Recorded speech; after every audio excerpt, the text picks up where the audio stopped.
అండి, ఈరోజు ఇంకొక రకమైన వంట తయారు చేస్తాం. అది మీరు శ్రద్ధగా చూడండి.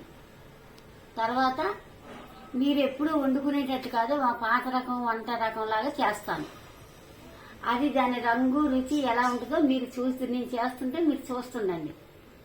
మీలాగా ఇప్పుడు వండేటట్టు అయ్యి ఏమి వేయను. నాటు రకంగా నేను మసాలాలు కానీ వంట కానీ నా పద్ధతిలో చేసేదే మీకు చేసి చూపెడతాను. అది మీకు నచ్చితే చేసుకొని తినండి, అందరికీ చెప్పండి. ఇప్పుడు పచ్చిరొయ్యలు కోడిగుడ్లో ఎలా వండాలో మీకు చూపిస్తాను. పదండి వెళ్దాం. ఇప్పుడు ఈ రొయ్యలు ఈ పాత్రలో వేసానండి. ఇవి బాగా శుభ్రంగా కడగాలి. అంతే, శుభ్రంగా 4-5 సార్లు కడుక్కోవాలండి. లేకపోతే శుభ్రంగా కడగకపోతే రొయ్యల్లో ఇసుక ఉంటుంది. అది చాలా వెళ్ళకపోతే నీసు కొంపు కొట్టుద్ది. అంతే కదా.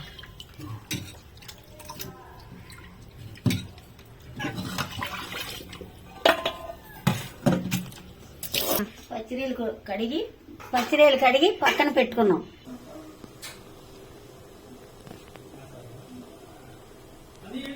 గుడ్లు ఉడకబెట్టి ఒలిసి పక్కన పెట్టుకున్నాం. ఇప్పుడు ఈ పచ్చిరొయ్యల్లోకి ఈ ఉల్లిపాయలు పడతాయి. కూరలోకి ఈ ఉల్లిపాయలు పడతాయి. మీడియం కనీసం 1/4 కిలో ఉంటాయి. ఒక 4 పచ్చిమిరపకాయలు.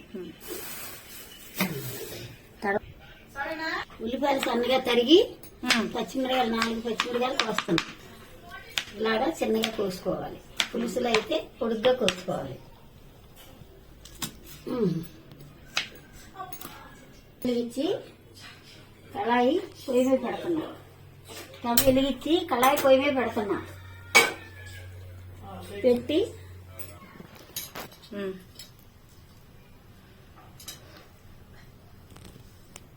ఇప్పుడు నూనె పోస్తున్నా.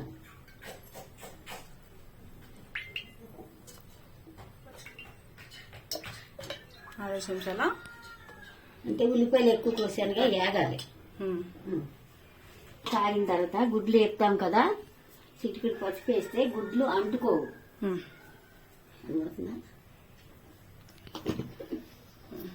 కొద్ది పసుపు వేసావా? చిటికెడు పసుపు.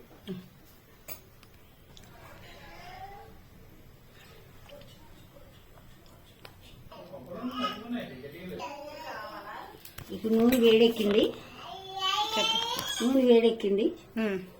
గుడ్లు వేస్తున్నాం.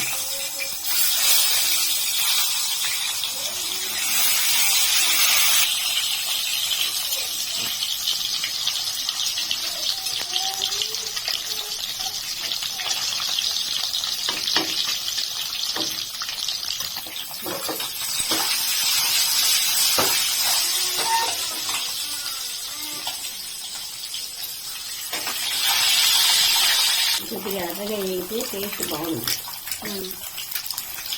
గుడ్లు బాగా ఎర్రగా వేగిపోయి తీసేస్తున్నాను. వేరే గిన్నెలో తీసి పెట్టుకొని ఉల్లిపాయలు వేస్తాను.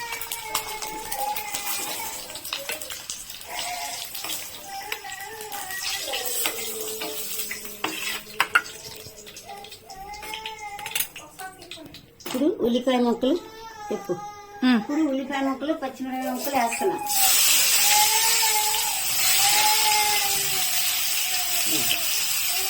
మూతలు ఇవి ఉల్లిపాయ ముక్కలు పచ్చిమిరపకాయలు వేస్తే ఇవి బాగా మగ్గాలి.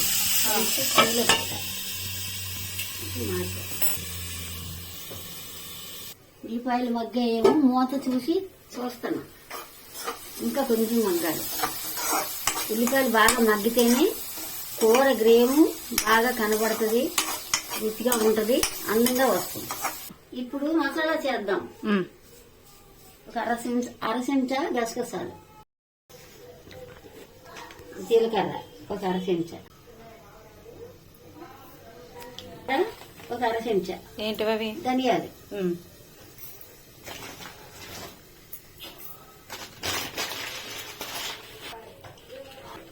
అలక్కాయలు కాబట్టి 2,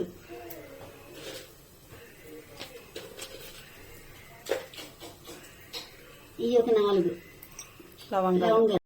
మసాలా ఎక్కువ వేయకూడదు, తినలేము, అందుకని నేను తగ్గించేస్తాను.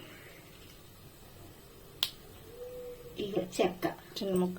ఇదిగో చిన్న ముక్క చాలు, చిన్న కొబ్బరి ముక్క. ఇది అంత కొబ్బరి ముక్క. అంత కొబ్బరి ఎక్కువ వేసినా బాగోదు.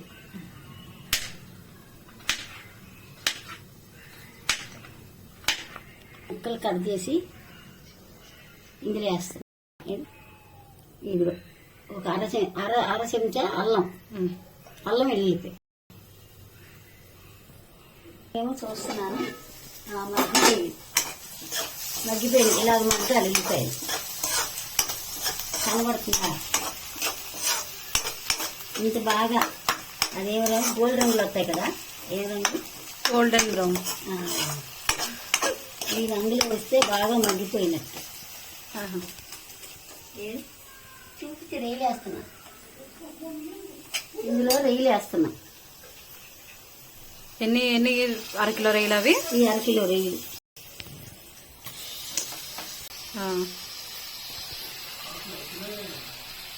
తీసాను కదా నేను. ఈ రైలు బాగా రైల్లో నీరు వస్తుంది, ఈ నీరు మగ్గిపోవాలి బాగా. ఈ రైలు ఉల్లిపాయలు బాగా మగ్గిపోయాక సాల్ట్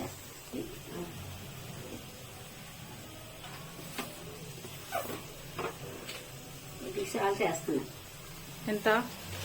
ఒక చెంచా. చాలా పోతే చూసుకొని వేసుకోవచ్చు. పసుపు ఇందా కొద్దిగా వేసాను కదా, ఇప్పుడు కొంచెం.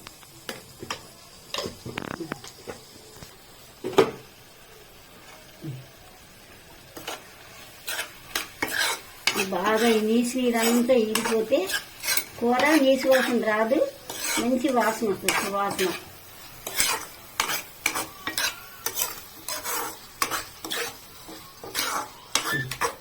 ఇది ఇలా మగ్గిపోవాలి.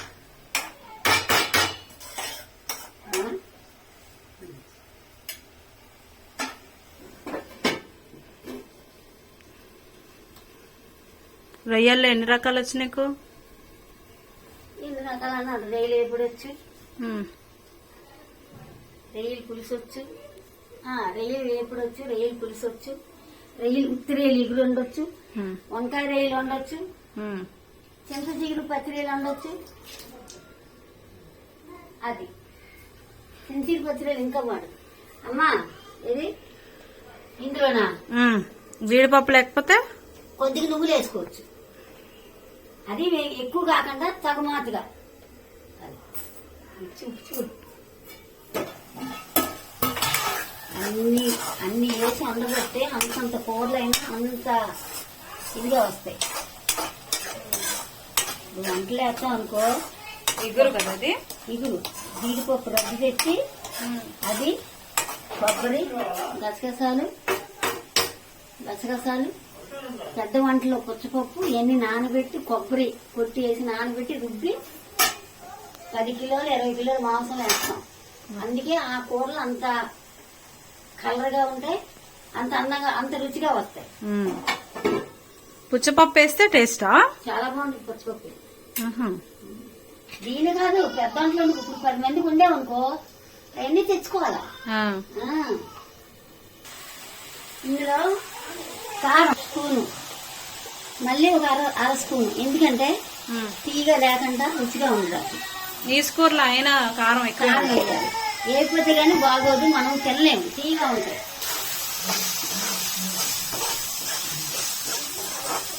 ఇంకా ఎగిరిపోయిన తర్వాత నీళ్ళు అందులో, నీళ్ళు ఇందులో ఒక చిన్న గ్లాస్ పోసుకుంటే ఇప్పుడు మగ్గిపోయినాయి కదా. చూడండి, ఇప్పుడు బాగా చూడండి, మీరు అర్థం చేసుకోండి. ఇలా వేస్తే ఈ నీటి నీళ్ళన్నీ ఎగిరిపోయిన తర్వాత కారం ఉప్పు అన్ని వేస్తే ఇలా ఎగిరిపోయింది. ఇలా ఎగిరి నూనె తేలిందని కూర ఉడికిపోయిందని దించుకోకండి, నీళ్ళు పోయాలి. ఒక గ్లాసు పోస్తే మరి పచ్చినీళ్ళు ఉడకాలి కదా, లేకపోతే కష్టం అంటే.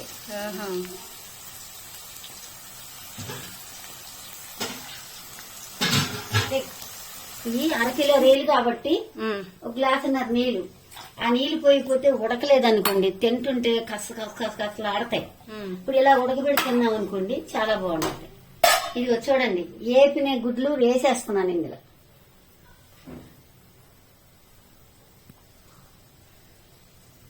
వేసాను.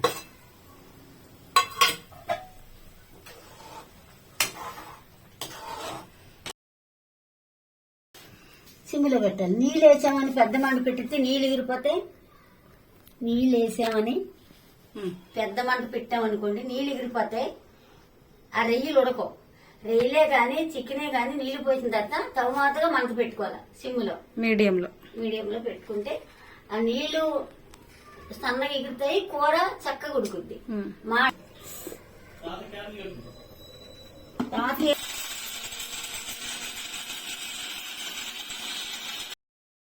అన్ని ఓపికగా చేసుకోవాలమ్మా.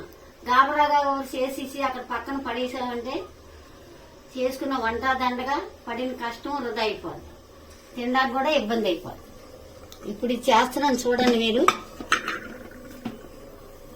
మెత్తగా చేయాలా? కొంచెం నీళ్ళు, సరిపడా నీళ్ళు వేసుకోవాలి.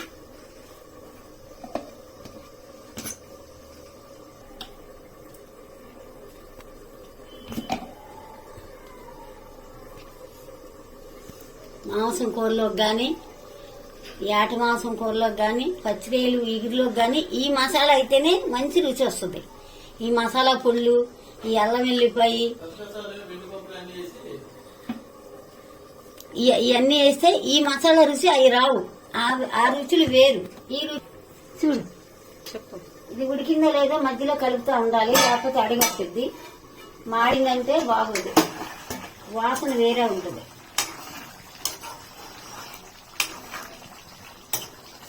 ఉప్పు చూద్దామా? ఉప్పు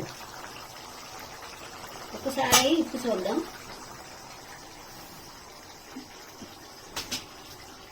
సరిపోయిందా? మసాలా వేసాక చాలా పొట్టు కొద్దిగా వేసుకోవచ్చు. నలిగిపోయింది. చెప్పు. ఇప్పుడు మసాలా నలిగిపోయిందమ్మా, మెత్తగా నలిగిపోయింది. కొబ్బరి వేసాం కాబట్టి మరీ మసాలా అయిపోయిందమ్మా, మెత్తగా అయిపోయింది. మరీ మెత్తగా రుబ్బకంట కొంచెం బరగ్గా ఈ తగుమాతగా రుబ్బుకోవాలి. ఇలా ఉండాలి మసాలా. ఇలా ఉంటేనే కూరకు రుచి అదంతా బాగా కనబడుతుంది మీకు. అది తీసేయమ్మా. సరే, దగ్గర పడిపోయినట్టుంది, చూస్తానమ్మా. చూడండి నేను ఎలా కలుపుకుంటున్నాను. గుడ్లు ఇరిగిపోకూడదు, ముక్కలు అయిపోకూడదు. గుడ్లు పొలిచేటప్పుడు ఒప్పుడుగా ఒలుసుకోవాలి. ఇరిగిపోయిన ముక్కలు సన్నమం బయటకు వచ్చేస్తే కూర నీసుకొని వస్తుంది. అది ఇక చూడు మసాలా వేస్తున్నానమ్మా. మిక్సీ పెట్టుకున్న మసాలా, మిక్సీ పెట్టాను మసాలా. ఇందులో జీడిపప్పు పలుకులు వేసుకున్న, బాదం పప్పు పలుకులు ఉండి, ఈ కూరకి 2 జీడిపప్పు బద్దలు కానీ 2 బాదం పప్పు పలుకులు కానీ వేసుకుంటే రుచి ఉంటుంది. మరీ ఎక్కువ వేసినా బాగుంది. ఇంత కూరకి అలాగే వేసుకోవాలా. 1 కిలో పచ్చిరేలికి ఈ గుడ్లకి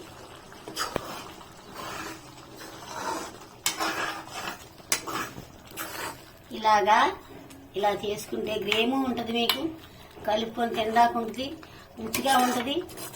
ఇందులోనైనా ఏ గారెల్లోనూ ముంచుకోవచ్చు కూడా. ఇది కూడా కోడి మాసమే కాదు, ఇది ముంచుకోవచ్చు గారెల్లో కూడా. చాలా రుచిగా ఉంటుంది. చూడండి, చూసుకోండి. అది దగ్గరగా ఆలోచి సిమ్మిలో ఉడకాలమ్మా, మరీ పెద్ద మంట కాదు. ఎగిరిపోయినట్టుంది. చూసుకోండి ఎలా ఉందో చూడండి. కూర అలా వండుకుంటే ఇలా ఉంటుంది, స్మెల్ బాగా వస్తుంది. ఇలా ఉంటుంది, మంచి సువాసన వస్తుంది, తినాలనిపిస్తుంది. బాగుంది. అది అన్నీ సరిపోయినాయి. ఉప్పు ఫస్ట్ కొద్దిగా వేసుకొని మళ్ళీ చాలా పోతే వేసుకోవచ్చు, ఎక్కువైతే బాధ. కానీ ఇది ఉడికిందా లేదో చూద్దాం అమ్మ. ఒక్కొక్కరు 1 గ్లాస్ నీళ్ళు పోసుకుంటారు 1/2 కిలో రొయ్యలకి. నేను గ్లాసున్నర పోసాను. ఉడికితేనే రొయ్య బాగుంటుంది. ఇదిగో, ఇది తింటే పచ్చివాసన రాదు, తిన్నప్పుడు కసకసలాడదు. ఇది ఎందుకు నేను తిన్నా చాలా బాగుంది. ఉడికింది, అన్ని సరిపోయింది, అన్ని సంపాళ్ళలో ఉన్నాయి. చేసుకుంటే మీరు కడుపు నిండా అన్నం తింటారు, మీ పిల్లలు కానీ మీరు కానీ. చాలా బాగుంది, సూపర్.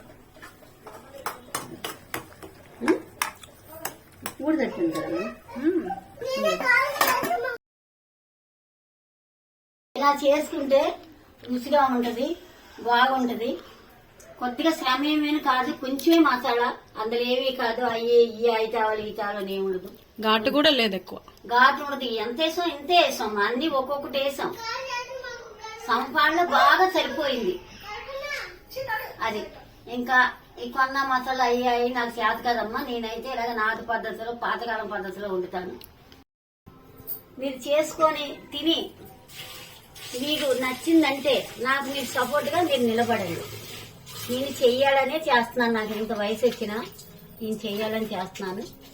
సబ్స్క్రైబ్ చేసుకోండి. ఆ? సబ్స్క్రైబ్ చేసుకోండి. నాకు అంటూ రాదమ్మా, సబ్స్క్రైబ్ చేసుకోండి. ఆ కూర అలా వండాను, మీరు కూడా ఎక్కువ వండుకోకుండా కొంచెం ట్రై చేయండి. ట్రై చేసి వండుకుంటే అప్పుడు ఎక్కువ వండుకోవచ్చు. అన్ని ఒక మీకు చూపించాను కదా మసాలాలు ఏమి వేయాలో, నేను అంతవరకే వేస్తాను, ఏమి ఎక్కువ వేయను. అది. నమస్కారం అమ్మా, నెక్స్ట్ వీడియోలో మళ్ళీ చూపెడతాను మీకు. సబ్స్క్రైబ్ చేసుకోండి.